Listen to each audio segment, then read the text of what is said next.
Somos seguir, somos tu pueblo, somos la voz que clama en el desierto. Somos tus hijos, somos tu vida, un ejército guerrero que te viene a adorar. Hermanos, ¿cómo están? Dios les bendiga una vez más. Les doy la bienvenida a su servicio dominical de Iglesia Elim Bruselas. Y esta mañana, antes de comenzar, quisiera que pudiese buscar en sus Biblias en la Epístola a los Hebreos, su capítulo 4, del versículo 14 al 16. Vamos a leer de la siguiente manera. Por tanto, teniendo un gran sumo sacerdote que traspasó los cielos, Jesús, el Hijo de Dios, retengamos nuestra profesión. Porque no tenemos un sumo sacerdote que no pueda compadecerse de nuestras debilidades, sino uno que fue tentado en todo, según nuestra semejanza, pero sin pecado. Acerquémonos pues confiadamente al trono de la gracia, para alcanzar misericordia y hallar gracia para el oportuno socorro. A pesar de que muchas veces, hermanos, nos podemos sentir abandonados o desamparados, sabemos que podemos acercarnos al trono de la gracia de Dios, porque Jesucristo, cuando se hizo hombre, pasó por las mismas pruebas, pasó por las mismas tentaciones, y Él se compadece de nuestras debilidades. Yo le voy a invitar en este momento a que pueda cerrar sus ojos, a que podamos orar al Señor, elevar una plegaria al Dios Altísimo, y que pueda Dios bendecir este servicio de principio a fin. Gracias, Padre Celestial, te damos en esta mañana por la oportunidad que nos das una vez más de poder compartir juntos, cada uno en nuestras casas, de una manera virtual, Señor, este servicio. Te pedimos que te quedes con nosotros de principio a fin, que dispongas nuestros corazones para poder alabar y bendecir tu nombre como tú te lo mereces, y que te quedes con nosotros y que nuestros corazones estén dispuestos también a escuchar y aprender de tu palabra más y más cada día, Señor. En el nombre de Jesús te lo rogamos y te lo pedimos. Amén y amén. Hermano, le invito a que disponga su corazón, que alabe al Señor con nosotros y que disponga su vida para recibir de la palabra que Dios tiene para usted en esta mañana. Bendiciones. Hemos venido a cantar, hemos venido a exaltar, hemos venido a adorar al Rey. Hemos venido a cantar, hemos venido a exaltar, hemos venido a adorar al Rey.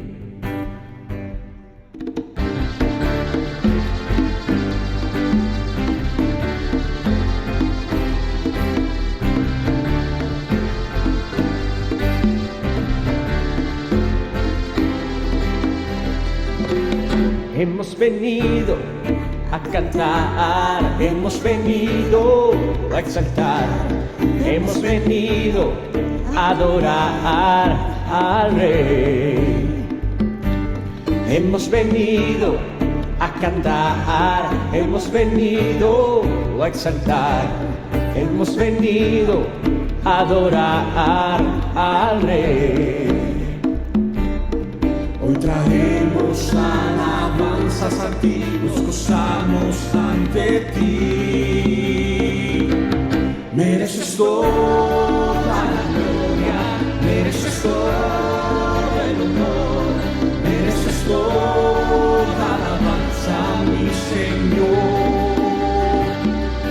Mereces toda la gloria, mereces todo el honor, mereces toda la alabanza, mi Señor.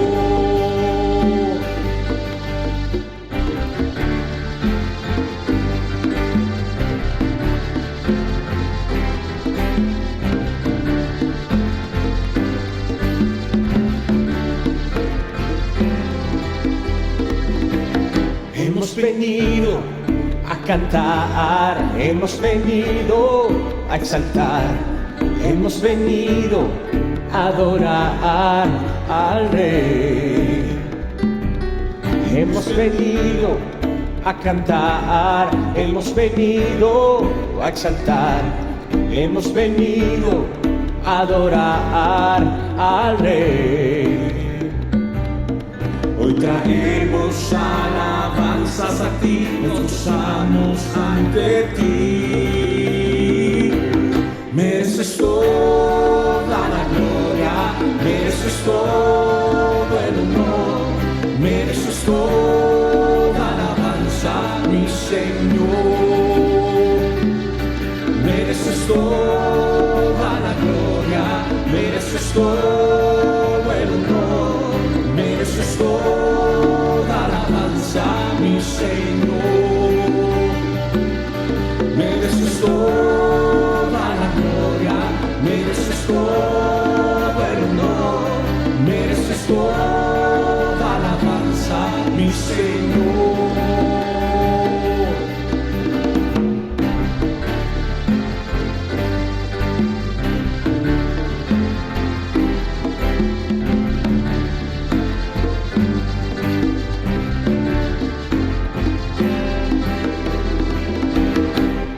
Amén. Aleluya, te adoramos, Dios, te exaltamos, recibe toda la gloria, recibe todo honor.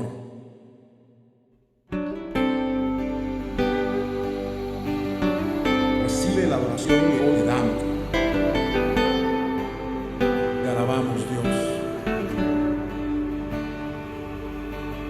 Pensando en ti, me encuentro hoy a recordar tu bondad hacia mí y entender tu amor por mí y tu sangre derramada en esa cruz. ¿Cómo fue que sufriste tanto? ¿Cómo fue que me amaste tanto? ¿Cómo fue que en esa cruz te entregaste todo?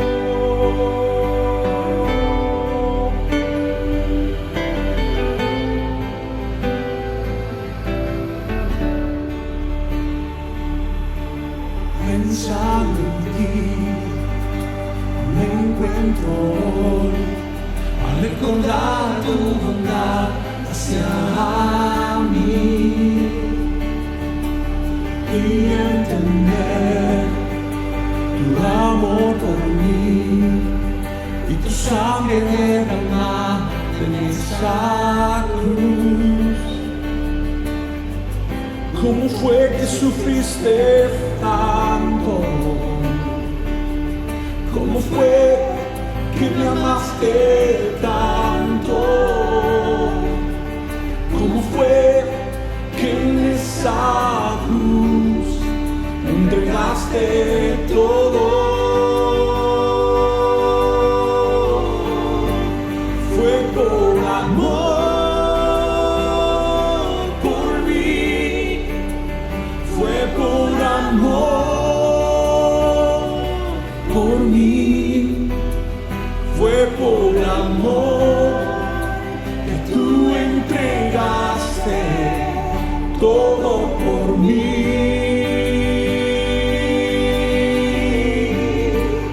Fue por amor por mí, fue por amor por mí, fue por amor que tú entregaste todo por mí. Una vez más, dile al Señor.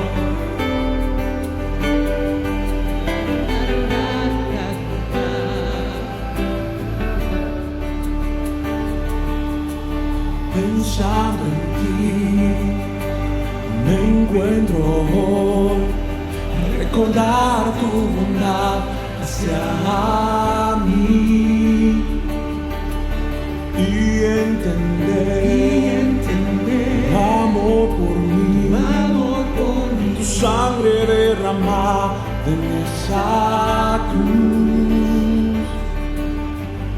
¿Cómo fue que sufriste tanto?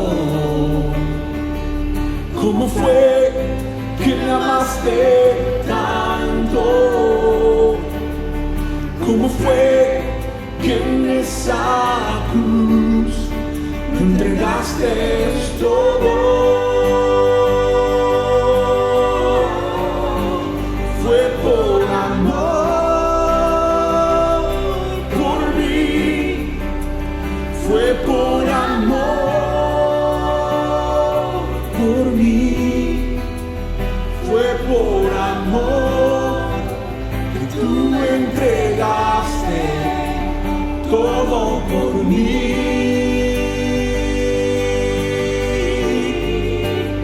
Fue por amor por mí, fue por amor por mí, fue por amor que tú entregaste todo por mí. Una vez más dilo a él, fue por amor, fue por amor por mí, fue por amor por mí, fue por amor que tú entregaste todo por mí. Fue por amor que tú entregaste todo. Tú entregaste todo. Fue por amor que tú entregaste todo por mí.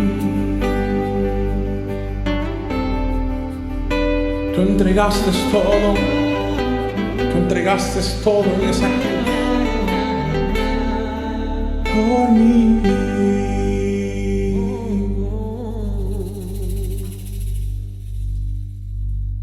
Fue por amor, Señor. Fue por amor. Tengan muy buenos días, hermanos, hermanas, amigos y amigas de Misión Cristiana Link. Les damos la bienvenida a este momento de reflexión de la palabra del Señor. Estamos muy felices y muy contentos de que siempre nos estén acompañando. Gracias también por los saludos que envían y por el tiempo que permanecen atentos a la reflexión de la palabra del Señor. Así que, como siempre, nuestra oración y nuestro deseo es de que sus vidas sean bendecidas. Y teniendo eso en mente, vamos a considerar nuevamente el Evangelio de Marcos, a poder concluir el tema que dejamos para poder desarrollar en una segunda parte y que comienza en el capítulo 10 del Evangelio de Marcos, o que comenzamos en el capítulo 10 del Evangelio de Marcos. Así que vamos a dar lectura al pasaje y de ahí vamos a ir analizando lo que los versículos de este pasaje nos muestran. En primer lugar vamos a hacer un resumen sobre lo que vimos y después vamos a ir rápidamente analizando el resto del pasaje hasta el versículo 12. Vamos a leer entonces la palabra del Señor que dice: Jesús partió de aquel lugar y se fue a la región de Judea y al otro lado del Jordán. Otra vez se le reunieron las multitudes y, como era su costumbre, les enseñaba. En eso, unos fariseos se le acercaron y, para ponerlo a prueba, le preguntaron: ¿está permitido que un hombre se divorcie de su esposa? ¿Qué le mandó Moisés?, replicó Jesús. Moisés permitió que un hombre le escribiera un certificado de divorcio y la despidiera, contestaron ellos. Esa ley la escribió Moisés para ustedes por los obstinados que son, aclaró Jesús. Pero al principio de la creación los hizo hombre y mujer.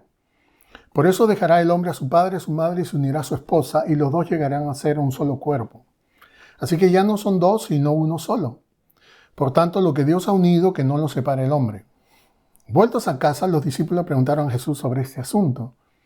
El que se divorcia de su esposa y se casa con otra, comete adulterio contra la primera, respondió. Y si la mujer se divorcia de su esposo y se casa con otro, comete adulterio. Amén. Este es el pasaje que comenzamos a estudiar hace 2 semanas.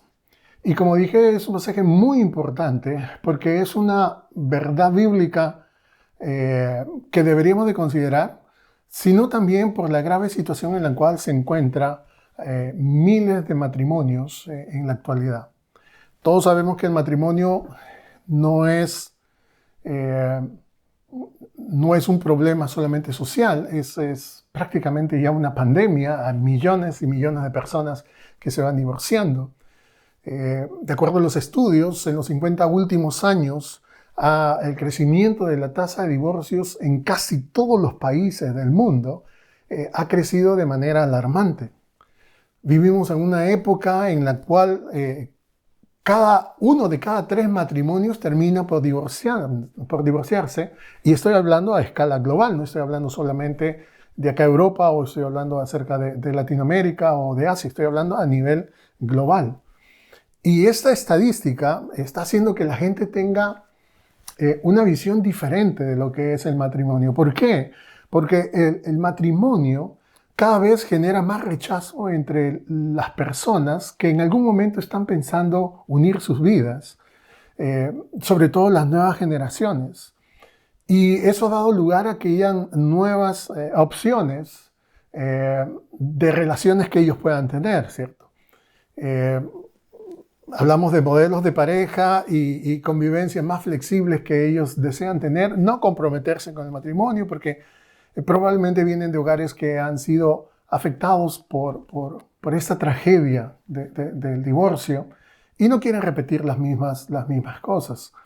O simplemente también porque quieren llevar un tipo de vida más laxa y no tener ningún compromiso con las personas. Pero lo que nosotros vemos en realidad es que la desintegración del hogar a través del divorcio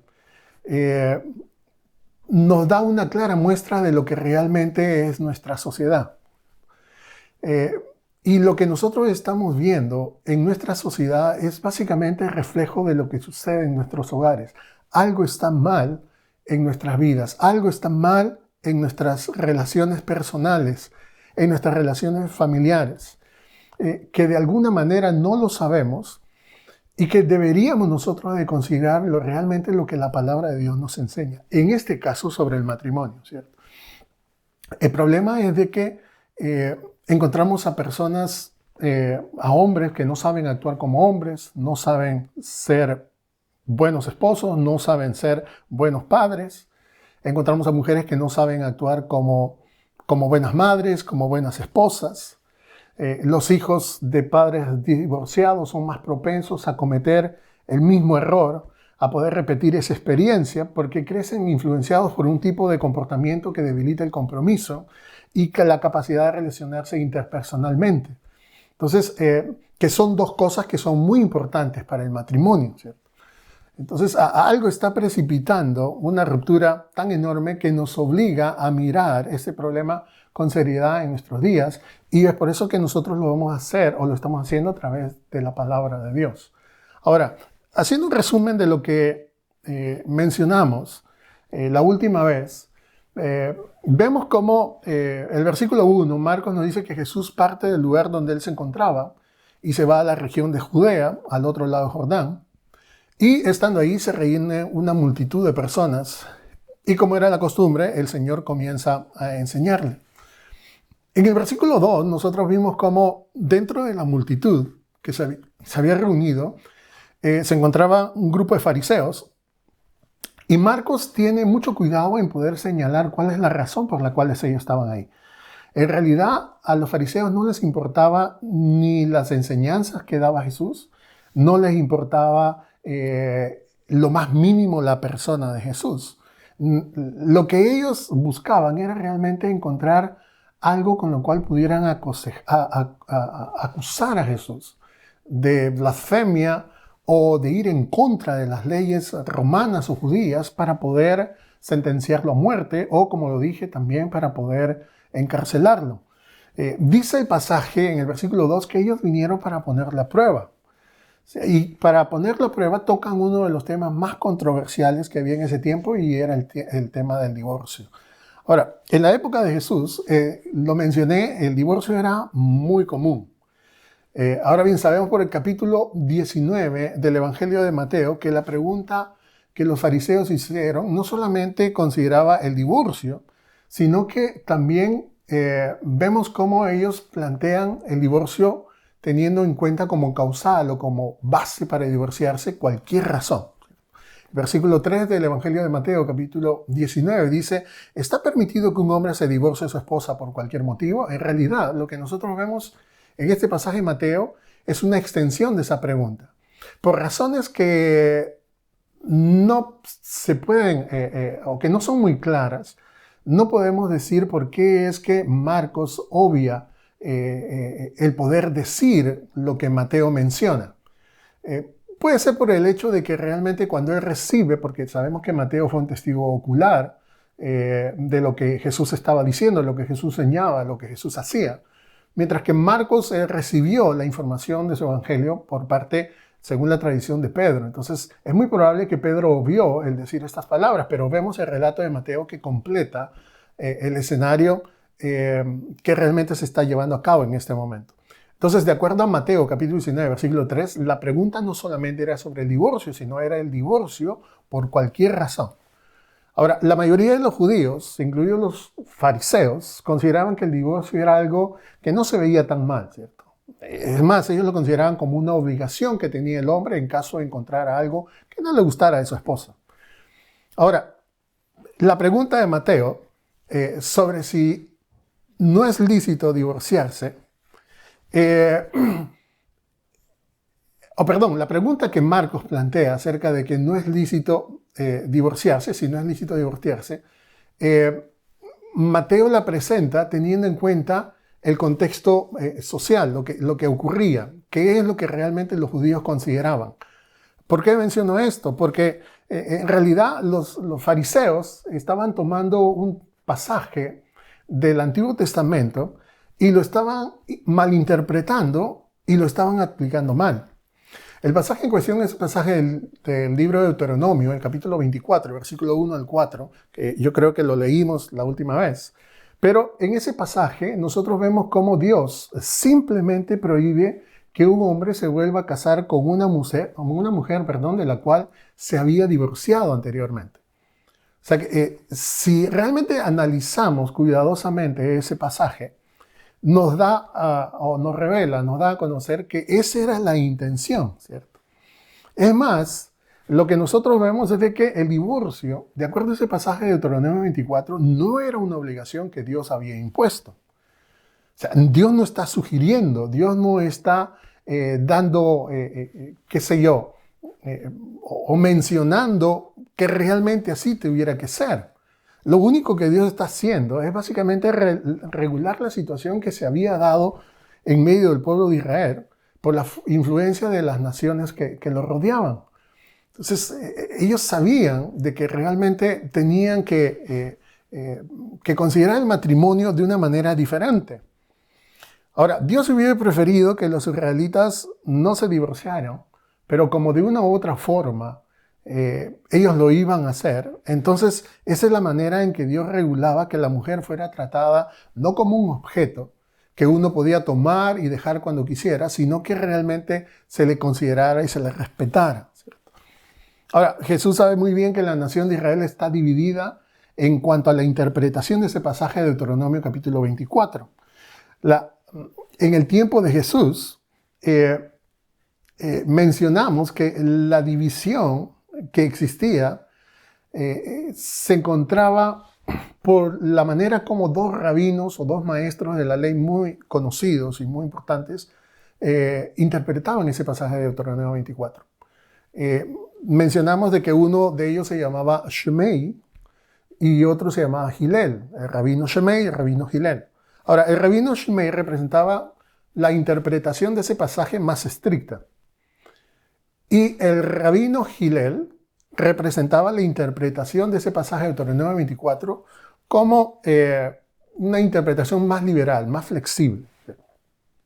Ahora, la cuestión que dividía a estos dos rabinos, y de los cuales salen estas dos líneas de pensamiento sobre el divorcio, tiene como base la pregunta: ¿a qué se refería Moisés cuando dijo encontrar algo indecoroso en la esposa? Porque eso es lo que menciona. Si un hombre encuentra algo indecoroso en su esposa, entonces puede darle certificado o una carta de divorcio. Ahora, el rabino Shemei, que era la parte más estricta de la interpretación de este pasaje, dice que eso indecoroso hace referencia a alguna indecencia sexual. No necesariamente el adulterio, porque nosotros sabemos por el Antiguo Testamento de que el adulterio era básicamente juzgado con la lapidación. Es decir, que una persona que era encontrada en adulterio era inmediatamente ejecutada, era lapidada. Ahora, el rabino Hillel, que era la parte más liberal, la opción más liberal o la interpretación más liberal de este pasaje de Deuteronomio 24, 1 al 4, decía que algo indecoroso significaba más cosas que aquellas que estaban solamente limitadas al ámbito sexual. Hillel consideraba que lo indecoroso implicaba la manera como una mujer cocinaba, la manera como una mujer se vestía, la mujer como una mujer se relacionaba con otros hombres, la manera como criaba a sus hijos, cómo se relacionaba o cómo hablaba de la familia de su esposo. Entonces, incluso este rabino Hillel establecía que eso, o que una de las causales de divorcio, o por las cuales un hombre podía divorciarse, es por el hecho de haber encontrado también otra mujer que le gustaba más que la primera, y eso era motivo suficiente para poder darle carta de divorcio, ¿cierto? Entonces, no está más, o no está de más decirles de que esta era la opción más popular en el tiempo de Jesús. Todos los hombres, incluidos los fariseos, seguían esta línea de pensamiento, claro, porque evidentemente, como a muchos hombres en el día de hoy, les convenía. Ahora, eso es básicamente lo que nosotros vemos, pero también vimos cómo ante esa pregunta que los fariseos le hacen, Jesús responde, y dice en el versículo 3 que les mandó a Moisés.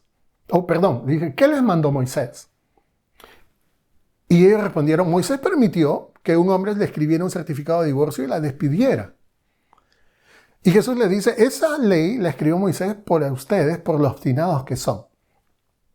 Pero al principio de la creación, Dios los hizo hombre y mujer. Por eso dejará el hombre a su padre y su madre, se unirá a su esposa, y los dos llegarán a ser un solo cuerpo. Así que ya no son dos, sino uno solo. Por tanto, lo que Dios ha unido, que no lo separe el hombre. Ahora, en respuesta a la pregunta de los fariseos, Jesús los lleva a considerar la palabra de Dios. Y es muy interesante de que Jesús no toma como base para su respuesta la opinión que tenían estos dos rabinos o la interpretación que tenían estos dos rabinos acerca del divorcio, porque tranquilamente Jesús podía haber hablado y tomado posición por alguno de ellos o haber reinterpretado lo que ellos dijeron, pero eso no fue lo que Jesús hizo. Tampoco tomó como punto de partida para su respuesta la opinión que tenían los judíos comunes, ni tampoco tomó como punto de partida para su respuesta las experiencias que probablemente muchos de ellos habían tenido. ¿Por qué? Porque en realidad muchas personas que están atravesando por problemas matrimoniales y que están tratando de poder encontrar alguna solución a sus vidas, acuden a personas que puedan ayudarlos. Y muchas veces acuden a personas profesionales, a personas que realmente hayan tenido o que tengan algún conocimiento sobre el tema, o buscan la respuesta, como dicen los expertos, buscan la respuesta en otras personas o en lo que la sociedad piensa. Otros van en busca de respuesta a sus problemas matrimoniales y la intención que tienen de divorciarse en la experiencia que otras personas han tenido acerca del divorcio. Y de acuerdo a eso, ellos básicamente toman una decisión. Pero lo que nosotros vemos en este pasaje es de que Jesús no hace eso. Jesús no toma en cuenta las opiniones de las personas, ni las ideas, ni la experiencia que ellos puedan tener. Jesús va directamente a la palabra de Dios.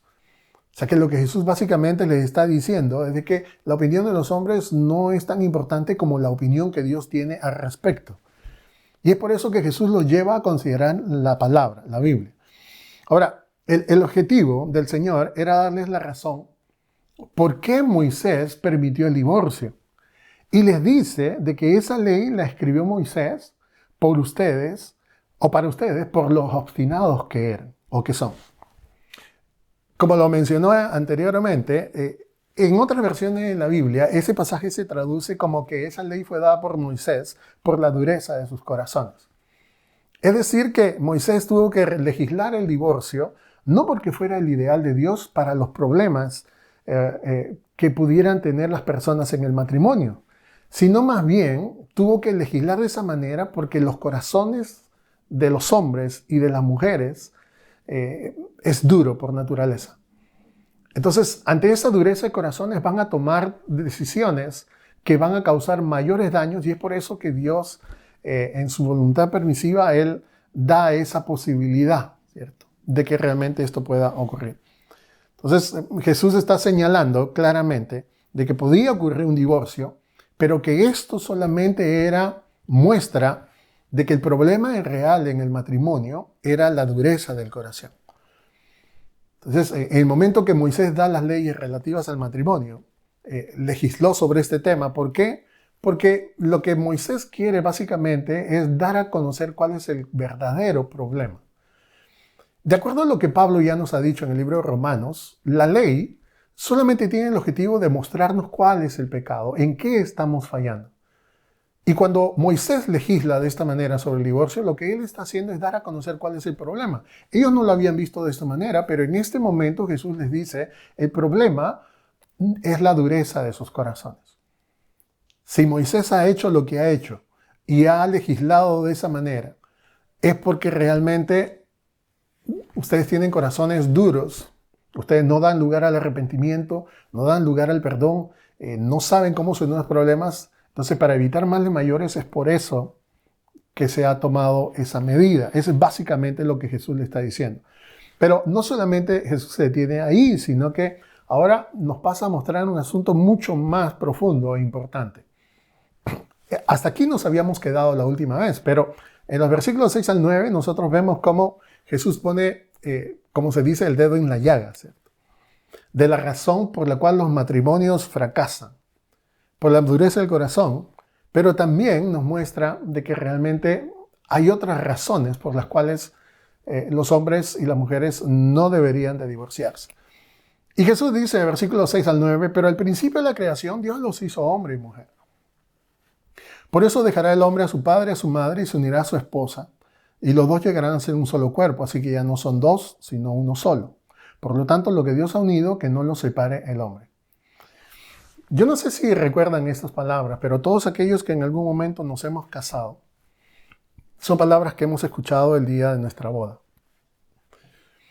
Y a pesar de que son palabras muy conocidas, porque no solamente forman parte de nuestra boda, sino también de las bodas a las cuales hemos asistido como testigos de familiares, amigos, etc. Son palabras que son profundamente ignoradas. Jesús se remonta más allá, en su respuesta se remonta más allá a lo que los fariseos realmente están enfocándose. Porque los fariseos hacen referencia a la ley de Moisés. Y lo que nosotros vemos en este pasaje o en las palabras de Jesús es de que Jesús va mucho más allá de la ley de Moisés. Y nos muestra que realmente Dios había tenido otros planes, otros proyectos cuando realmente creó al hombre y a la mujer. Ahora, la verdadera cuestión o la verdadera pregunta en realidad no es cómo conseguir el divorcio. La verdadera pregunta es ¿por qué nosotros debemos mantener nuestro matrimonio? Y para eso Jesús utiliza un argumento muy interesante. Y que vamos, por motivos de análisis, vamos a dividirlo en tres factores muy importantes. En esos versículos de 9 al 10, perdón, del 6 al 9 que hemos leído. En primer lugar, Jesús apela al argumento de la creación. ¿Por qué? Porque dice, en el principio de la creación Dios los hizo hombre y mujer. En segundo lugar, Jesús apela al argumento de la intención de Dios. Entonces la intención de Dios dice, por eso dejará el hombre a su padre y a su madre y se unirá a su esposa y los dos llegarán a ser un solo cuerpo. Y en tercer lugar, vemos la advertencia que el Señor da. Y dice, así que, por lo tanto, lo que Dios ha unido, que no lo separe el hombre. Vamos a ver rápidamente el argumento de la creación. Pero al principio de la creación Dios los hizo hombre y mujer.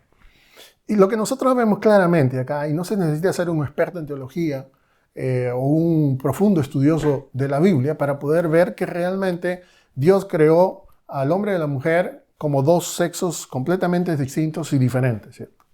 Eso no fue una iglesia tardía de parte de Dios con el objetivo de poder corregir algún error que él había cometido. Dios desde un inicio pretendía que la raza humana se divida en dos sexos reconocibles, como hombre y mujer. En ningún momento Dios hizo un grupo de personas libres de configurarse o de poder unirse de la manera como a ellos les parezca. Dios no creó a un hombre y dos mujeres. Dios no creó a una mujer y dos hombres. Dios no creó a dos hombres, ni tampoco creó a dos mujeres. Cualquier otro tipo de combinación va en contra del diseño original de Dios. ¿Por qué? Porque Dios solamente creó a un hombre y a una mujer. Lo hizo hombre y mujer. Los hizo biológica y psicológicamente diferentes el uno del otro. Ahora, en cuanto a las diferencias psicológicas y biológicas, es evidente que nosotros podemos llegar a rápidamente detectarlas, ¿cierto? No se necesita que yo pueda hablarles sobre ello. Pero en cuanto a lo espiritual, nosotros vemos cómo el hombre y la mujer no son diferentes, sino que son idénticos. No hay ninguna diferencia. Y es ahí donde radica la igualdad ante Dios que tiene el hombre y la mujer. Es absolutamente cierto que son personas iguales ante Dios y ante el hombre, pero eso es solamente en el espíritu. Psicológica y biológicamente somos diferentes. Y como le dije, solamente, para citar entre muchas otras diferencias, los hombres pensamos de manera diferente a las mujeres, los hombres sentimos de manera diferente a las mujeres, y en consecuencia eso es lo que realmente, entre muchas otras diferencias estoy diciendo, y estoy aclarando, esa es la base de lo que nos hace diferentes, ¿cierto? Entonces, ¿qué es lo que básicamente Jesús está diciendo ante la pregunta de los fariseos? Es de que no solamente Moisés legisló de esa manera por la dureza del corazón, pero él básicamente va a hablar acerca del matrimonio. No responde en ningún momento sobre el divorcio, ya lo he dicho, no comienza a analizar lo que ellos pensaban, lo que se les había enseñado, las dos escuelas de interpretación del pasaje de Deuteronomio 24. Jesús no hace eso, Jesús va a hablar, no habla del divorcio, habla directamente sobre el matrimonio. Y menciona de que en el principio Dios los hizo hombre y mujer, que es muy importante señalarlo en este tiempo. El segundo argumento que presenta Jesús es la intención de Dios. Y dice que los creó para que el hombre deje a su padre y su madre, se una a su esposa, lleguen a ser un solo cuerpo, así que ya no son dos, sino una sola persona. Pero cuando dice por eso, ¿qué es eso? ¿Cierto? ¿A qué se refiere Jesús? ¿Qué es lo que básicamente quiere entender? Es de que para eso fueron hechos hombres y mujeres. Para que básicamente se unieran y se convirtieran en uno. Esa es la intención, o voy a decirlo de otra manera, esa ha sido, es y será la intención de Dios en el momento en el cual creó a los hombres. Ahora, hay muchas implicaciones en esta simple declaración, en esta frase que he mencionado. En primer lugar, Jesús reconoce que realmente, o de acuerdo a la palabra de Dios, vamos a decirlo de esta manera, esa verdad de que un hombre y una mujer, creados por Dios, con la intención de que sean una sola persona, pone o elimina todas las nociones de otro tipo de matrimonio, ¿cierto? Otro tipo de combinaciones, como lo he dicho. Hablemos de los matrimonios homosexuales, por ejemplo. En realidad, no existe tal cosa, ¿cierto? Y aunque legalmente lo es, en realidad no son matrimonios verdaderos. ¿Por qué? Porque se necesita a un hombre y a una mujer para que realmente pueda llegarse a constituir un matrimonio. Es más, la misma etimología de la palabra matrimonio, que proviene de la palabra latina matriz, define la capacidad de procrear, que evidentemente es algo que dos personas del mismo sexo no pueden llevar a cabo. Entonces, la palabra matrimonio, tal y como la sociedad actual y las personas, ¿cierto? Los colectivos de personas homosexuales quieren implantar, no es algo que realmente se ajuste a los deseos que ellos tienen. Ahora, no podemos llamar matrimonio a la unión que deseen hacer dos personas del mismo sexo por las razones que he mencionado. Puede definirse de otra manera, porque al final las personas van a ser conforme a como sus deseos los lleven a ser. Pero pueden llamarlo de otra manera, pero utilizar el término matrimonio no encaja correctamente, ¿cierto? Ahora, de la misma manera como está en el matrimonio sexual, homosexual, tampoco existen, por ejemplo, los matrimonios polígamos, ¿cierto? O sea, el hecho de que un hombre tenga 1, 2, 3 mujeres no es lo que realmente fue la intención de Dios. El matrimonio es entre un hombre y una mujer. Siempre lo ha sido y siempre lo va a ser desde el principio, ¿cierto? Eso es lo que dice Jesús. Pero lo que el Señor nos está mostrando en este pasaje es básicamente que esta relación entre hombre y mujer es en realidad la relación más elevada que puede haber entre las relaciones humanas. Es una relación que tiene prioridad sobre todas las demás. En la mente y el corazón de Dios, el matrimonio es la relación más cercana que podemos llegar a tener, incluso que los lazos de sangre que nos unen a nuestra familia. Es por eso que dice, por eso dejará el hombre a su padre y a su madre y se va a unir a su mujer. En el momento que un hombre o una mujer se casa, es el momento en el cual ellos tienen que dejar de lado sus lazos familiares para llegar a establecer un lazo mucho más fuerte, mucho más íntimo, mucho más profundo y mucho más duradero que el lazo familiar o las relaciones que hayan tenido con sus familias. Es más, es una relación mucho más íntima, mucho más estrecha que aquellos o que podamos nosotros tener aún con nuestros hijos. Porque las personas, antes de convertirse en padres, ellos han sido esposos. Las personas antes de poder llegar a tener hijos han tenido que tener una relación, han construido una relación, han podido conjugar un proyecto de vida y han establecido poder tener hijos. Los hijos nunca son la base por las cuales las personas pueden decir que siguen unidas. Porque es verdad que hay muchas personas y aún muchos cristianos, que teniendo en cuenta la enseñanza de la palabra de Dios, no solamente de que Dios odia el divorcio, sino que también hay causales para que uno pueda llegar a ser bíblicamente. Al final ellos, como no encajan en ninguno de ellos, dicen, bueno, yo sigo casado con esta persona, pero lo hago por mis hijos. Y lo único que crean es solamente esa carga sobre ellos. Porque los niños van creciendo con la idea de que realmente ellos fueron el objetivo de la infelicidad de sus padres hasta que ellos se fueron de casa. Pero en realidad no es así. La relación tiene que ser sólida y tiene que ser unida aún antes de poder tener a nuestros hijos, ¿cierto? Entonces, ¿qué es lo que quiero decir con esto? Es de que el matrimonio indica una prioridad de relación.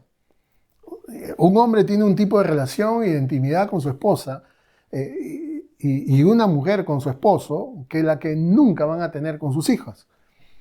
Aunque nosotros no lo sintamos así, aunque nosotros emocionalmente digamos, no, mis hijos, no es así. Debe de primar la relación entre el esposo y la esposa. Y por supuesto, esta relación de marido y mujer prevalece aún sobre las amistades, ¿cierto? Y a todas las relaciones posibles que nosotros podamos tener. Esa fue la intención de Dios. Esa fue la idea que Dios tuvo en mente cuando hizo al hombre y a la mujer al principio de la creación, que los dos llegaran a poder tener una relación en la cual los dos llegaran a ser uno. Ahora, ¿cuál es el objetivo del matrimonio? Ya lo he mencionado, es llegar a ser uno. Se trata de dos personas que son individuos distintos, que son diferentes, con diferentes personalidades, con diferentes caracteres, con diferentes dones, con defectos, pero que mezclando sus vidas, uniendo sus vidas, deciden atravesar ese proceso que a través de los años va llevando a que ellos realmente sean una sola persona, una sola carne. Si hay alguna definición de matrimonio, esta podría ser. El hecho que dos personas completamente diferentes tomen la decisión voluntaria de poder unir sus vidas para llegar a ser una sola persona a través del proceso del matrimonio que dura toda la vida. Ahora, no es algo que ocurra instantáneamente. El llegar a ser una sola persona, ser uno solo, ser una sola carne o ser un solo cuerpo, como dice alguna versión de la Biblia, no es algo que ocurre instantáneamente. No ocurre el día de la ceremonia nupcial. No es nuestra ceremonia y boda lo que nos convierte en una sola carne. Tampoco lo es el primer acto sexual después del matrimonio lo que nos hace una sola carne. Es más bien, ese día comienza ese proceso, largo proceso. Un largo proceso que dura toda la vida. Y se necesita todo el matrimonio para poder lograrlo. O sea que no es una cuestión de tiempo. El matrimonio es un proceso de dos personas que se convierten en uno. Entonces toma tiempo, toma años. Es por eso de que siempre he mencionado de que por costumbre tenemos a bien el poder felicitar a las personas que se están casando. Cuando yo personalmente considero que en realidad deberíamos felicitar a aquellos que ya han pasado los 5, 10 años, 15, 20, 25 años. Esas personas realmente han demostrado lo que es el compromiso del matrimonio. Lo que es el compromiso con una mujer o con un hombre.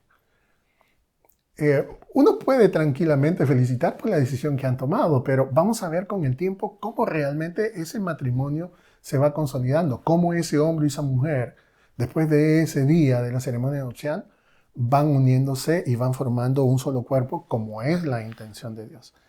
Entonces, el matrimonio no es una relación en la cual las dos personas pueden ir caminando por separado o tener vidas separadas, simplemente compartiendo una casa y viviendo por sus diferentes lados, ¿cierto? Porque eso es, hay muchas personas, nuevamente lo digo, aún cristianos, que saben lo que la palabra de Dios enseña sobre el divorcio, que saben que no lo pueden hacer, sienten en sus corazones que no es correcto, pero emocionalmente viven divorciados de su pareja, completamente indiferentes al esposo, completamente indiferentes a la esposa, duermen en camas separadas, lo único que los une es solamente los hijos, que es prácticamente un divorcio, ¿cierto? Un tipo de divorcio. Entonces, pero no es eso. La Biblia enseña que los esposos no deben separarse por cada problema o dificultad que haya entre ellos, sino más bien que tenemos que aprender a resolverlos.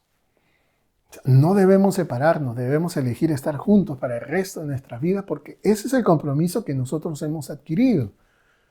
Ese es el pacto, ese es el voto. Eso es lo que nosotros hemos dicho o hemos aceptado el día que nosotros nos casamos. Es por eso de que un hombre y una mujer tienen que dejar de ser rivales y tienen que dejar la competencia para empezar a ser compañeros y compañeros de toda la vida, ¿cierto? En resumen, un matrimonio exitoso no es uno que no tenga problemas. Porque hay personas a veces que dicen y resumen que la felicidad es no tener problemas, es no tener problemas de matrimonio. Y dicen, yo nunca discuto con mi esposo y con mi esposa. Qué bueno, si es que es así, qué bueno, qué bendición. Pero en la mayoría de los matrimonios, por causa del pecado en nosotros y por causa de la dureza de nuestros corazones y por causa de nuestras personalidades y nuestros caracteres, siempre van a haber problemas. Y como en algún momento lo he mencionado, el problema no es el problema es no saber cómo resolver los problemas. Y cuando los hombres y las mujeres en el matrimonio no saben resolver sus problemas, entonces toman la opción de separarse. Pero no es así la intención de Dios. La intención de Dios es que permanezcamos juntos y que afrontemos nuestros problemas juntos. Que descubramos la dureza que hay en nuestros corazones y aprendamos cómo Dios puede ablandarnos, cómo Dios puede cambiarnos, cómo puede Dios hacer su obra en nuestras vidas. Como lo mencioné hace unos minutos, el matrimonio es un proceso. Es un contrato para toda la vida. Es algo que nosotros tenemos que llevar a cabo. No es un convenio negociable. No es que uno realmente considera, como lo consideran los judíos, bueno, si yo encuentro algún error en ti, yo me voy a separar. O ir al matrimonio pensando, bueno, vamos a ver si funciona, porque si no funciona, entonces ya Me separo o me divorcio y me busco otra o me busco otro. No es esa la manera como Dios muestra la relación matrimonial. Es un pacto que solamente debe celebrarse después de haberse reflexionado seriamente en las consecuencias. Eso realmente es un llamado también para los jóvenes, ¿cierto? Para aquellos que o están pensando casarse prontamente o que están, probablemente no lo están pensando, pero que tienen el deseo de alguna vez unir su vida a otra persona. El matrimonio es algo serio y es una decisión que uno la tiene que tomar con mucha reflexión, considerando las situaciones que van a venir dentro del matrimonio. Entonces, ¿por qué? Porque para Dios el compromiso matrimonial es un compromiso entre un hombre y una mujer del cual Él toma nota y que lo cual considera que es algo hecho para toda la vida, ¿cierto? Entonces, como lo dije, el argumento que Jesús presenta es la creación. Dios los hizo hombre y mujer. El argumento de la intención de Dios era de que llegaran a ser una sola persona, indivisibles, inseparables. Y lo que nosotros vemos también en el argumento de Jesús, en su respuesta a los fariseos, es la advertencia que Él les da y les dice, por lo tanto, lo que Dios ha unido, que no lo separe el hombre. Ahora, en este versículo Jesús revela la visión de Dios sobre el matrimonio. Y Jesús nos dice que todo matrimonio, ya sea que se trate de dos personas creyentes, o ya sea que se trate de dos personas inconversas o no creyentes, es algo respetable a los ojos de Dios. Es decir, que cuando una persona se casa, cuando una persona lleva a cabo una ceremonia matrimonial y acepta el poder unir su vida a otra persona hasta que la muerte lo supere, es algo que realmente Dios toma muy en serio. La única excepción a esta regla sería el matrimonio de un creyente y un incrédulo, que es algo que explícitamente la palabra de Dios lo prohíbe en 2 Corintios capítulo 6, versículo 14. Entonces, la Biblia nos enseña que es un pecado para un creyente casarse con una persona no creyente, pero aún así, si eso ocurriera, el matrimonio sigue siendo válido a los ojos de Dios. Y no solamente sigue siendo válido, sino que sigue siendo vinculante a los ojos de Dios. En otras palabras, si un creyente decide casarse con un no creyente, o una creyente decide casarse con un no creyente, no puede llegar el momento en el cual dice, bueno, yo en realidad desobedecí a Dios y ahora voy a arreglar esta situación y me voy a divorciar. No funciona de esa manera. No funciona. Es verdad que es un pecado lo primero que se hizo, desobedecer a Dios. Pero no se puede arreglar un pecado con otro pecado. Entonces, por eso de que para Dios el matrimonio es un pacto que vincula, válido y que vincula a las dos personas. Ahora, dicho esto, Jesús nos está advirtiendo que el matrimonio es un compromiso ante los ojos de Dios y por lo tanto nadie tiene el derecho de destruir ese matrimonio. ¿Por qué? Porque dice, lo que Dios ha unido no debe ser roto o destruido por nadie. Por nadie, ¿cierto? Ni por el hombre, ni por la mujer, ni por ninguna otra persona. Ahora, esa es la respuesta que Jesús le da a los fariseos. Esa es la respuesta que le da a la multitud. Lo que nosotros vemos en el relato de Marcos es de que cuando ellos regresan a casa, el versículo 10 dice, vueltos a casa, los discípulos le preguntan a Jesús sobre este asunto. O sea que ya no es la pregunta de los fariseos, ¿cierto? En el versículo 2 vemos cómo los fariseos le preguntan a Jesús si era lícito divorciarse o estaba permitido que un hombre se divorcie de su esposa. Y en el versículo 3 Jesús le responde. Pero lo que nosotros vemos a partir de este versículo 10 es la pregunta de los discípulos. ¿Por qué? Porque de acuerdo a Marcos dice, vueltos a casa, los discípulos le preguntaron a Jesús sobre este asunto. Ahora, cuando Jesús se queda sola con sus discípulos, los discípulos le vuelven a plantear el mismo tema, el mismo asunto. En realidad, si leemos con cuidado la respuesta de Jesús, nos vamos a dar cuenta que Él no responde la pregunta que hicieron los fariseos. Por lo menos no de la manera como ellos esperaban. ¿Por qué? Porque ellos preguntaron sobre el divorcio y ya lo he dicho, Jesús responde poniendo énfasis en el matrimonio. En ningún momento vemos cómo Jesús le dice, sí, es verdad, ustedes tienen que divorciarse, ustedes pueden divorciarse.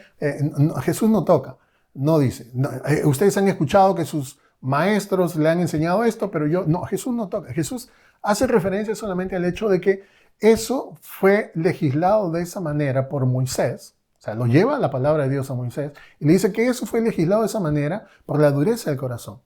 Pero al principio las cosas no fueran. Entonces Jesús comienza a hablar acerca de la creación de Dios, la intención de Dios, lo que Dios esperaba al unir al hombre y a la mujer. Entonces no responde a la pregunta del divorcio. Y como lo hemos visto en el Evangelio de Mateo, el capítulo 19, versículo 3, la pregunta es mucho más extensa. ¿Por qué? Porque los fariseos preguntan ahí, ¿es permitido que un hombre se divorcie de su esposa por cualquier motivo? Y Jesús tampoco responde a eso. Pero lo que nosotros vemos en este versículo 10 es de que los discípulos se quedan con esa curiosidad, se quedan en cierta manera sorprendidos, porque Jesús no responde a la pregunta y ellos, como judíos también que eran, influenciados por las dos escuelas de pensamiento que había, ellos también querían saber cuál era la opinión de esos. Entonces, Jesús no menciona sobre cuáles son las razones para divorciarse, sino más bien les habla sobre cuáles son las razones para poder mantenerse en el matrimonio, para poder permanecer casados. Pero eso no deja de lado el hecho de que ellos estaban preocupados. Y están preocupados porque le han oído decir a Jesús que el matrimonio es algo que realmente, o es algo sobre el cual Dios tiene una visión mucho más diferente o mucho mejor, mucho más elevada que lo que tenían los contemporáneos de ellos.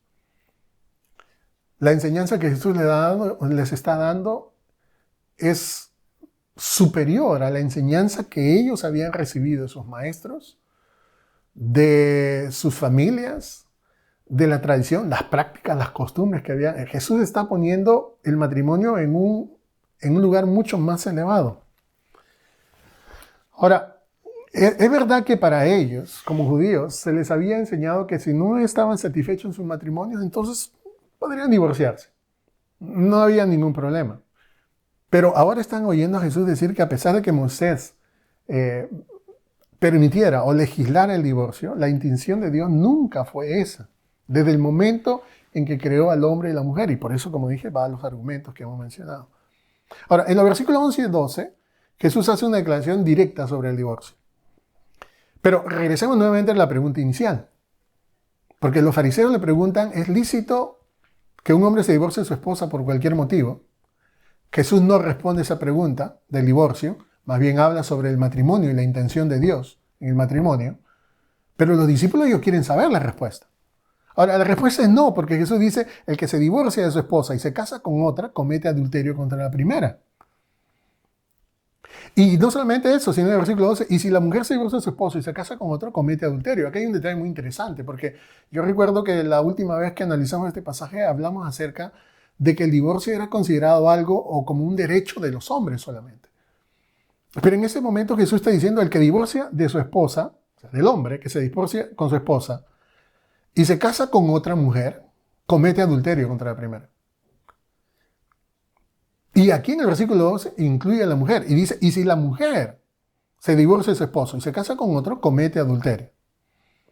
Entonces, ¿qué básicamente quiere decir Jesús con eso? Dice que cuando un hombre y una mujer se divorcian de su pareja y se casan con otra persona, son culpables de adulterio a los ojos del Señor. ¿Por qué?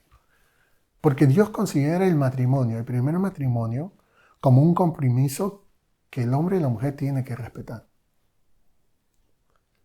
O sea, esa es la manera como Dios ve el matrimonio. Ahora, este detalle es muy importante de mencionar debido a la diferencia de opiniones que tienen algunas personas con este asunto del divorcio y de las segundas nupcias o volverse a casar, ¿cierto? Ya siendo cristianos. Porque algunas personas tienen la opinión de que no hay motivos bíblicos para divorciarse y que no hay lugar para volver a casarse. Mientras que hay otros que dicen que sí hay muchos motivos por los cuales uno puede divorciarse y que puede volver a casarse. Ahora, ¿qué es lo que enseña la Biblia? Si nosotros solamente tuviéramos el pasaje de Marcos, capítulo 10, tendríamos que concluir que sí, ¿cierto? Que sí, que una persona puede divorciarse y no volverse a casar. Pero el Evangelio de Marcos no es todo lo que nosotros tenemos. ¿Por qué? Porque básicamente en ese aspecto de las segundas nupcias o volverse a casar o el recasamiento o el matrimonio, el segundo matrimonio, la palabra de Dios también tiene algo que decir. En Mateo capítulo 19, versículo 9, Jesús reafirma lo que Jesús reafirma lo que dijo en Marcos, pero añade lo que ha sido conocido o lo que ha sido llamado como la cláusula de excepción. ¿Por qué? Porque dice, les digo que excepto en caso de inmoralidad sexual, el que se divorcia de su esposa y se casa con otra comete adulterio. Ahora, en Mateo capítulo 5, versículo 32, dice, pero yo les digo que excepto en caso de inmoralidad sexual, todo el que se divorcia de su esposa la induce a cometer adulterio y el que se casa con la divorciada comete adulterio también. Ahora, acá lo que nosotros vemos es básicamente la excepción, como he dicho. Y la excepción se basa en una palabra muy importante que es traducida en nuestras Biblias como inmoralidad sexual. En Mateo 19:9 y en Mateo versículo 32, capítulo 5. Ahora, la palabra fornicación o inmoralidad sexual es la palabra griega, o proviene de la palabra griega porneia. Y de esta palabra porneia vienen las palabras que nosotros conocemos como pornografía, pornográfico. Pero la palabra porneia en ese tiempo hacía referencia a todo tipo de perversión sexual. Su significado abarca todo tipo de pecado sexual ilícito, no solamente el adulterio. Implica la inmoralidad sexual, implica la homosexualidad, implica el lesbianismo, implica la pedofilia y todo otro tipo de pecado de orden sexual. Eso es lo que incluye la palabra porneia o fornicación o inmoralidad sexual. Ahora, lo que nosotros vemos es que parece claro que Jesús permite el divorcio en casos de pecado sexual grave en los cuales no hay arrepentimiento de parte del culpable. O sea que si un hombre engaña a su mujer o una mujer engaña a su esposo y decide continuar con ese engaño y decide llevar una doble vida y no quiere arrepentirse, entonces es en ese caso donde esta excepción se puede aplicar. Sin embargo, lo que nosotros tenemos que ver es de que eso no significa que una persona deba divorciarse de su cónyuge porque comete adulterio. Porque ya lo he dicho, el divorcio nunca es la voluntad directa de Dios. Nunca es la solución primera que Dios tiene para los problemas en el matrimonio. Lo que nosotros vemos es de que solamente abre la posibilidad del divorcio en los casos en que uno de los cónyuges vive un estilo de vida de pecado sexual y no quiere arrepentirse. Eso es básicamente lo que nosotros vemos en este pasaje de Mateo 19:9 y de Mateo 5:32.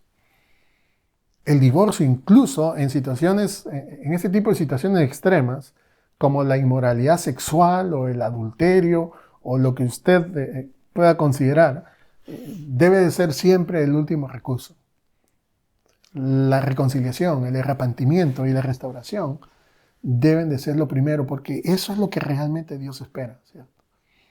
Ahora, según la excepción que plantea Jesús en casos como el que acabo de mencionar, es decir, por causa de adulterio, por causa de fornicación, la parte inocente es libre de volver a casarse.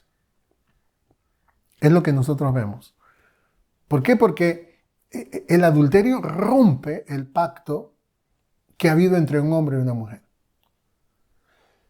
En el Antiguo Testamento, la persona que era encontrada en adulterio inmediatamente era ejecutada, era lapidada. Es por eso que nosotros encontramos ese capítulo en el ministerio de Jesús en el cual los judíos traen a una mujer que habían encontrado en el acto del adulterio. O sea que estaba teniendo relaciones sexuales ilícitas. Y la traen a Jesús para poder nuevamente probarlo. Y le dicen, la ley dice de que nosotros apedremos a esta mujer por adúltera. Nos gustaría saber qué es lo que tú dices. Y nuevamente Jesús, con la sabiduría que Él tiene, no responde a la provocación que ellos están dando, porque lo estaban provocando, sino básicamente Jesús dice, bueno, el que esté libre de pecado tire la primera piedra. Y dice la Biblia que desde el más pequeño hasta el mayor comenzaron a retirarse de ese lugar. Entonces, ¿qué es lo que nosotros vemos en ese pasaje? Es de que la persona que cometía adulterio, según la ley, era lapidada. Y cuando una persona era lapidada y moría, la otra persona quedaba libre para poder volver a casarse. Eso es lo que nosotros vemos en ese pasaje. Ahora, nosotros sabemos por la gracia del Señor, por la misericordia del Señor, esa mujer fue perdonada, fue restaurada, y yo me imagino que debió vivir agradecida con el Señor por haberla liberado de eso, de ese castigo que merecía. Pero cuando un hombre y una mujer en un matrimonio, uno de ellos comete adulterio y no se arrepiente, entonces es básicamente lo mismo, ¿cierto? Rompe el pacto y Dios da la posibilidad de que esas personas puedan rehacer su vida. ¿Por qué? Porque no son culpables de adulterio. Porque esas personas han sido de parte ofendida. Ahora, en cuanto a la persona adúltera, algunas personas también piensan, sobre todo ellos, sobre todo los adúlteros o las adúlteras, piensan de que ellos tienen la posibilidad de volver a casarse, el derecho de volver a casarse. Pero lo que nosotros vemos en este pasaje, Jesús no le da ese privilegio. Jesús no le da esa opción. Jesús solamente regula la situación de la persona que ha sido ofendida y no la del ofensor. Al ofensor lo único que le queda es arrepentirse de su pecado y reconsiderar su vida. Pero a la persona que ha sido ofendida le da la posibilidad de que pueda hacerlo. Entonces, eso es básicamente la enseñanza de la palabra de Dios. Ahora hay otros pasajes de la Biblia que no podemos considerar por ser muy extensos, pero la única excepción que nosotros encontramos es esta. Ahora, para concluir, solamente quiero recordar rápidamente lo que hemos visto, ¿cierto? Y lo que hemos visto es que el divorcio es una violación de la intención de Dios para el matrimonio. A pesar de que el hombre tenga por costumbre ahora, mucho más que en el tiempo de Jesús, el solucionar los problemas del matrimonio a través del divorcio, eso nunca implica el hecho de que Dios esté de acuerdo o los apruebe. Dios nunca ha pretendido ni pretende que nadie se divorcie. O sea, esa no es la intención de Dios. ¿Por qué? Porque la Biblia dice en el libro de Malaquías de que Dios odia el divorcio. Así que el divorcio nunca se ordena en ninguna situación. O sea, que nunca se aconseja. Incluso en casos de adulterio, a nadie se le ordena el divorcio. Aquellos que estamos sirviendo al Señor en el ministerio y que en algún momento hay un caso como este, que alguna persona pueda acercarse para poder compartir los problemas que está teniendo, aún si fuera caso de adulterio, la responsabilidad de ese ministro es de poder siempre hacer un llamado a la reconciliación. Es hacer siempre un llamado a poder optar por lo primero, por lo que Dios espera. Y lo que Dios espera es de que realmente haya una restauración. Si uno de los miembros de la pareja cae en pecado y luego se arrepiente y busca el perdón y la reconciliación, entonces no debe de haber divorcio. Y eso es lo que nosotros debemos, no solamente de aconsejar, sino que eso es lo que nosotros debemos de considerar. O sea, toda pareja tiene la obligación de hacer todo lo que esté en su mano para asegurar el éxito de su matrimonio. Ahora, diciendo esto, es verdad que pareciera que se le pide mucho a la parte ofendida. Pero el matrimonio es una ilustración del tipo de relación que el Señor tiene también con nosotros, con su iglesia. La Biblia dice en el libro de Efesios de que nosotros los hombres debemos de amar a nuestras mujeres como Dios amó a la iglesia. O sea que Dios ama a la iglesia, nos ama a nosotros a pesar de cómo somos. Y el amor de Dios nunca está basado en emociones, tampoco está basado en lo que nosotros hagamos bien o hagamos mal. El amor de Dios está basado en la decisión voluntaria, individual, personal que Él tomó de amarnos así como nosotros somos. Y cuando Dios dice a los hombres que amemos a nuestras mujeres como Él ama a la iglesia, eso implica que la amemos no solamente con todas sus virtudes, sino con todos sus defectos. Y que no podemos separarnos de ella, como Cristo tampoco imposiblemente puede separarse de su iglesia. Entonces, es algo que nosotros debemos de considerar. El amor de Dios es incondicional y de la misma manera debe ser el amor que nosotros debemos de tener con nuestra pareja, con nuestro esposo, nuestra esposa. No basado en emociones, no basado solamente en sentimientos, basados en la decisión que un día tomamos de unir nuestras vidas a esa persona hasta que la muerte nos separe. Es más, es muy probable que usted dijo, voy a estar con ella en la muerte, en la enfermedad, en los momentos de salud, en pobreza, en riqueza, en momentos de dificultad, en momentos de bonanza. Bueno, eso es compromiso. Y cuando uno lo hace delante de Dios, eso es algo que Dios toma muy en serio.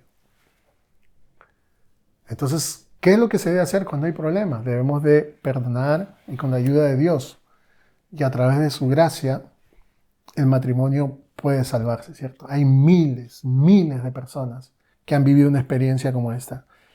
Así que siempre tenga en cuenta la frase que es muy conocida y que se repite en todos los matrimonios, de que lo que Dios ha unido no lo separe el hombre, ¿cierto? ¿Por qué? Porque lo que Dios ha unido es algo que está sucediendo, lo que Dios está llevando a cabo en el matrimonio. Dios está uniendo a dos personas, a veces en contra de sus deseos, ¿cierto? A veces con gran dolor, problemas, pero Dios los está uniendo a través del tiempo, a través del paso de los años. Es por eso de que Dios nos ha llevado a través de pruebas, de conflictos. Dios nos ha llevado a través de situaciones difíciles. Dios ha usado nuestras vidas, tanto del esposo como de la esposa, para moldear el carácter de otra persona. Y no solamente eso, sino para revelar también cuáles son las áreas duras que nosotros tenemos en el corazón. Pero Dios también tiene la capacidad y el poder para poder ablandar y convertirnos en las personas que nosotros queramos, o las personas que Él quiere que seamos. Dios anhela que nosotros seamos un matrimonio, o que formemos matrimonios que seamos de bendición para este mundo. Y un llamado para aquellos que tenemos un matrimonio cristiano. Estamos llamados a poder permanecer para siempre, ser un ejemplo en medio de esta sociedad que está desintegrándose cada día más familiarmente. Que los matrimonios cristianos permanezcan sólidos. Así que Dios está trabajando en nuestro matrimonio. Dios está construyendo una unidad. Es en eso en lo que consiste el matrimonio. Lleva mucho tiempo, conlleva muchos pasos, es un proceso que no es muy fácil, pero que al final termina por producir algo hermoso. Así que esa es la enseñanza del Señor para nuestras vidas. Vamos a orar. Señor, te damos gracias en esta mañana por esta enseñanza que es probablemente una de las más difíciles de poder tratar, porque muchas de las personas que están escuchando esta reflexión se han visto afectados por esta tragedia del divorcio. Quizás por algo que ellos han experimentado, quizás por lo que han experimentado sus padres, por el divorcio de sus padres, de familiares, de amigos. Pero es muy probable que cada persona que esté viendo este video hemos sido de manera directa o indirecta afectados por este flagelo, por esta tragedia que es el divorcio. Señor, tú conoces las heridas y el dolor que en algún momento ha habido en el corazón de estas personas. Y la intención no es de que tú las vuelvas a reabrir, ni tampoco que yo las vuelva a tocar. La intención es solamente ver lo que tu palabra nos enseña. Yo te ruego, Señor, que tú ministres el corazón de aquellos que realmente necesitan un toque tuyo, un toque de tu gracia, de tu misericordia. Te pido por aquellos que están pensando casarse, en primer lugar. Señor, yo te pido que tú los lleves a considerar el matrimonio como un compromiso muy importante que ellos van a tomar en su vida. No un compromiso basado solamente en las emociones que tienen, los sentimientos que ellos puedan tener, sino también en la seriedad que conlleva, en la decisión que ellos van a tomar. Una decisión seria, reflexiva, de poder unir sus vidas, cuesta lo que cueste, para poder construir juntos un matrimonio, una relación en la cual lleguen a ser una sola carne. Te pido que tú los guíes en ese proceso de poder tomar esa decisión. Señor, también te pido por aquellos que estamos casados. Es verdad que el matrimonio probablemente no es lo que nosotros imaginamos o pensamos antes de poder casarnos, pero te damos gracias porque a través de las dificultades, pruebas, problemas, circunstancias difíciles, necesidades que hemos atravesado, nos estás ayudando a poder permanecer juntos, a seguir unidos. Porque esa es la intención que tú tienes, Dios, de que lleguemos a ser una sola carne, que nunca nos separemos, que juntos aprendamos, que juntos atravesemos este proceso, que caminemos juntos por valles de sombra, por lugares de bendición. Que seamos un ejemplo, Señor, un testimonio vivo de lo que realmente es un matrimonio en esta sociedad que se desintegra cada día. Ayúdanos a realmente dar testimonio, ser un testimonio vivo de lo que tú puedes hacer en el corazón de dos personas diferentes, pero que con tu ayuda, por tu gracia, por tu amor, nos has llevado, Señor, a poder establecer una relación sólida y duradera. Y bendice a nuestros hijos también, que ellos puedan tomar el mismo ejemplo, que puedan ver el ejemplo de sus padres, que no vean tanto los problemas que ellos tienen que enfrentar juntos, que vean el hecho de que a pesar de que hay problemas, saben cómo resolverlos, saben cómo seguir adelante, se siguen amando, se siguen respetando. En el nombre de Jesús te lo pido. Y también te pido por aquellos que en algún momento han atravesado por esta dolorosa experiencia del divorcio. Te pido que tú obres en sus vidas, que tú toques sus corazones, que puedas derramar ese bálsamo de tu gracia sobre ellos y que puedan ser bendecidos, Señor, a través de la obra de tu Espíritu Santo. Señor, tú conoces las razones. Y tú conoces cuántos de ellos se han arrepentido y cuántos han recibido ese perdón, Señor. Pero también te pido por aquellos que no reconocen su pecado, que no reconocen la dureza de su corazón. Oh Dios, por aquellos matrimonios que están pensando separarse, divorciarse, por razones no válidas, no bíblicas, como incompatibilidad de caracteres y porque fue una decisión no pensada o por diferentes razones, Señor. Yo te pido que tú los ayudes y que pongas orden en su mundo interior y que permitas que ellos puedan no solamente escuchar tu palabra, sino ponerla por obra. En el nombre de Jesús te lo pedimos y te damos gracias. Amén. Amén. Amén, hermanos, hermanas, que el Señor les bendiga. Ha sido un estudio muy interesante y como lo he mencionado, no podemos profundizar en muchos otros pasajes que también tienen que ver con eso y que en algunos momentos causan alguna confusión en los creyentes, pero se dará la oportunidad, esperemos en Dios de que así sea. Por el momento eso es el estudio que tenemos que ver. La próxima semana vamos a seguir con el Evangelio de Marcos y vamos a ver otro tema muy importante también acerca de los niños, cómo Jesús bendice a los niños y vamos a tratar de poder sacar algunas verdades muy importantes para nuestras vidas. Así que los esperamos el próximo domingo. Que Dios los bendiga grandemente y hasta pronto. Amén.